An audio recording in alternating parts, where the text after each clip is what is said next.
第18章市面繁荣风气改西侨产业纷纷转手经济侵略，研制可怕妇女风气，影响全国。上海钱庄、宁波帮多买办阶级不可一世银元绝迹，聂必出仕币制改革，物价稳定，难民军籍，市面繁荣。太虚法师受人利用128之意，上海的市面突然繁荣起来，因为上海四郊的人都觉得租界比较安全，纷纷到上海租界来避难，一住了下来就不再搬回去了。所以上海的市面日益发达，也可以说是畸形的繁荣。但是一般外侨对上海的看法不过是暂时的太平，中日双方迟早会有一场大战，有好多人把地产卖出去，把业务的范围缩小。西侨产业纷纷转手，英国人最敏感，这是公共租界的实权，虽然在英国人手中，但是工部局董事会从民国4年1915因欧战关系，德籍领事于10月下旬辞职，日籍董事石景明以次多数递补，到民国16年1927，日籍董事又由1人增至2人。他们总觉得不安乐，可是表面上还镇定。有一件事大家都不大留意，就是上海的电话公司正在异常发达的时候，忽然以575万两银子转让给美国财团，全部变成美商的产业。从前上海的电话费是按季收费的，每季收费10多元。自从美商接手之后，条约上签名以后，电话要论打电话的次数计算，每次3分钟为大洋3分，基数很低，打得少付费很便宜，打得多付费就不同了。这是美国电话收费计算的方法，好多大商部都实行这种办法。从前上海人对美国人电话费以次数计值，一度有人在报上反对，不久也就销声匿迹。于是各店铺和住宅都把电话锁了起来，对陌生人打电话一概谢绝。这件事情当时我也不知道什么用意，何以英国人办的公用事业肯随便让给美国人？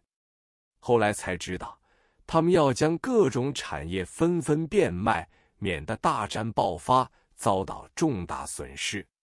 上海的地产大王除了英国籍犹太人哈同之外，还有一个英籍犹太人叫做沙逊，此人是一个独身者，终身不娶老婆。他携有巨资，每年在上海只住8个月，其余月份用作周游世界。他的钱财很早就用在上海买地皮，他的方法是购买一幅巨大的地皮，隔几年卖出一半，留一半建楼收租，眼光很够。他所买进的地皮后来都变成旺盛地带，著名的一幅地就是他斥资建成的沙逊大厦，就在南京路外滩口上，十分宏伟，每年所收的租金都在几十万以上。他将租金收来，又购地皮。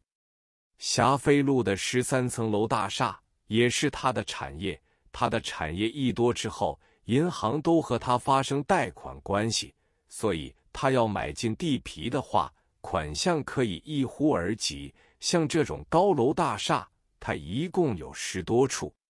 沙逊的住宅在霞飞路善中路、金常熟路附近，叫做沙发花园，里面的房屋并不大，空地竟占到全幅地的9%。电车行经霞飞路，走过他的花园要停2站，其大可知。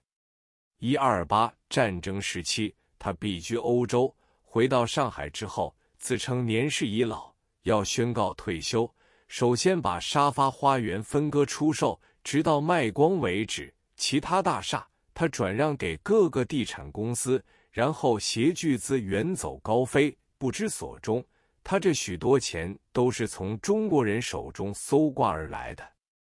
上海还有许多洋商地产公司，股票都上市场，但是从前洋商股票市场，中国人参加买卖的人都是巨富，小康之家是不敢进去的。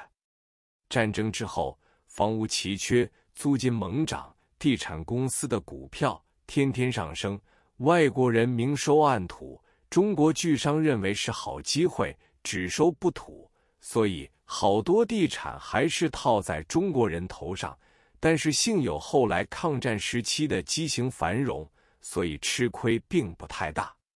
最实惠的还是那些外国来的商人，往往空手而来，满载而归。